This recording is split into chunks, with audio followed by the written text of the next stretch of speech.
Hi, இன்னைக்கு trendy statement Kundan bangles பார்க்கலாங்க. இதுக்கு வந்து ரேப் பண்ண பேங்கிள்ஸ் தேவைங்க. 18x10 ரெக்டாங்கிள் கிளிப் ஸ்டோன்ஸ் தேவை, ஒயிட் ஸ்டோன்ஸ் தேவை, அதுக்கப்புறம் ஸ்டோன் செயின், அப்புறம் 4x6 கோல்டன் ட்ராப் மட்டும் தேவைப்படுங்க. இப்போ வந்து நான் 4 கட் பேங்கிள்ஸில் வந்து த்ரெட் ரேப் பண்ணிவிட்டு இப்போ வந்து ஃபேப்ரிக் க்ளூ அப்ளை பண்ணியிருக்கேன். இதுக்கு வந்து நான் 4mm கிளிப் ஸ்டோன் எடுத்திருக்கேன், ஒயிட் கலர் எடுத்திருக்கேன். இதோட பேஸ் எப்படி இருக்குன்னு பார்த்தீங்கன்னா சில்வர் பேஸில் தான் இருக்கும். இது வந்து கொஞ்சம் பெரிய கிளிப் ஸ்டோன் அப்படிங்கிறதுனால நீங்கள் கையில் எடுத்தே பேஸ்ட் பண்ணலாம். இதுக்கு வந்து க்ளூ பென் தேவைப்படாதுங்க. இது ஈஸியாக தான் இருக்கும் உங்களுக்கு. அதனால ஒவ்வொரு கிளிப் ஸ்டோனாக எடுத்து அந்த க்ளூ மேலே கொஞ்சம் ப்ரெஸ் பண்ணி நல்லா ஃபிக்ஸ் பண்ணிக்கோங்க.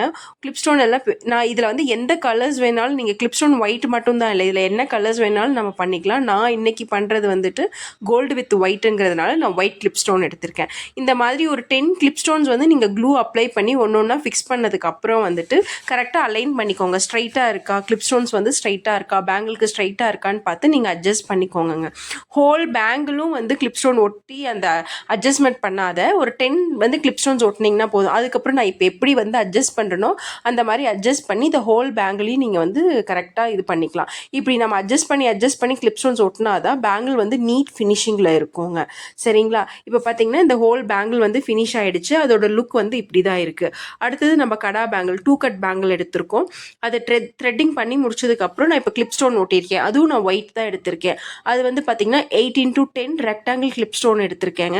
அதுக்கப்புறம் அதோட சைடில் வந்து நான் வந்து ஸ்டோன் செயின் ஒட்டிகிட்ருக்கேன். இந்த ஸ்டோன் செயின் வந்து நான் எடுத்துருக்கிறது வந்து பார்த்தீங்கன்னா 14 ஸ்டோன்ஸ் வர மாதிரி எடுத்திருக்கேன். இந்த ஸ்டோன் செயின்ஸ் ஃபுல்லும் அந்த கிளிப் ஸ்டோன்ஸ் சுற்றி நீங்கள் பேஸ்ட் பண்ணிக்கோங்க.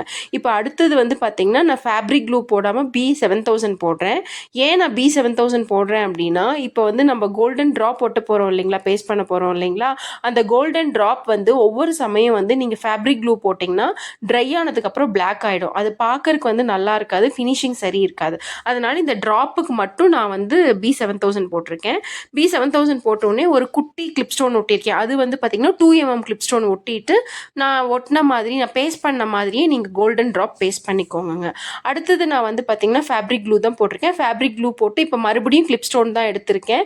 அதே சில்வர் பேஸ் கிளிப் ஸ்டோன் எடுத்திருக்கேன். ஃபஸ்ட்டு வந்துட்டு 3mm பேஸ்ட் பண்ணியிருக்கேன். நடுவில் நெக்ஸ்ட் கிளிப் ஸ்டோன் பார்த்தீங்கன்னா கோல்டன் கலரில் ஃபிக்ஸ் பண்ணியிருக்கேன். அப்புறம் 2 சைட்லேயும் அந்த மாதிரி ஒரு சர்க்கிளாக வர மாதிரி நீங்கள் 3mm கிளிப் ஸ்டோன்ஸ் வந்து நீங்கள் ஃபுல்லாக நான் பேஸ்ட் பண்ணுற மாதிரி பேஸ்ட் பண்ணிக்கோங்க. கிளிப் ஸ்டோன்ஸுக்கு வந்துட்டு நீங்கள் B7000 போடணும்னு இல்லை, நீங்கள் ஃபேப்ரிக் க்ளூ போட்டாலுமே ஒன்றும் ஆகாது.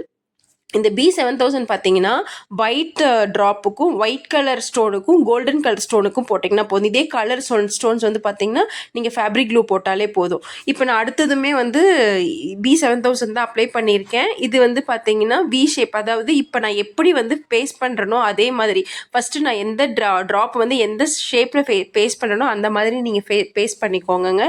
இதே மாதிரி B7000 போட்டு முடிச்சதுக்கப்புறம் மறுபடியும் ஃபேப்ரிக் க்ளூ போட்டு இப்போ வந்து பார்த்தீங்கன்னா நான் ஃபஸ்ட்டு ஸ்டோன் செயின் தான் வைக்கிறேன். அதுக்கப்புறம் கிளிப் ஸ்டோன் வச்சு நான் அட்ஜஸ்ட் பண்ணி நான் அந்த ஹோலை அந்த அந்த ரெக்டாங்கிள் கிளிப் ஸ்டோனுக்கு தகுந்த மாதிரி நான் அதை வந்து அட்ஜஸ்ட் பண்ணி நான் உங்களுக்கு பேஸ்ட் பண்ணிடுவேங்க.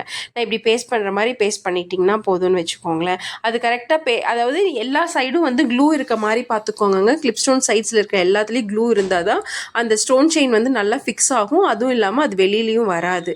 இப்போ அடுத்தது அதே மாதிரி B7000 அப்ளை பண்ணிவிட்டு இப்போ 2mm டாட் வச்சுருக்கேன். 2mm டாட் வச்சு அதுவுமே 2mm டாட்டும் வந்து பார்த்தீங்கன்னா கிளிப் ஸ்டோன் தான். அடுத்தது ட்ராப் வைக்கிறேங்க. இப்போ பார்த்தீங்கன்னா ட்ராப் உங்களுக்கு தெரியுதுங்களா, இந்த மாதிரி ட்ராப் வச்சுட்டே வந்தீங்க அப்படின்னா அந்த இடம் ஃபிக்ஸ் ஆகிடும். எப்பயுமே இந்த பார்த்தீங்கன்னா இந்த டிசைனில் வந்து பார்த்தீங்கன்னா கிளிப் ஸ்டோன்ஸுக்கு வந்து இந்த ஃப்ளவர் ஷேப் வந்து பார்த்தீங்கன்னா அதை ஃபேஸ் பண்ணி மாதிரி இருக்கும். இந்த மாதிரி ஹோல் பேங்கிளும் நீங்கள் ஃபினிஷ் பண்ணிக்கலாங்க.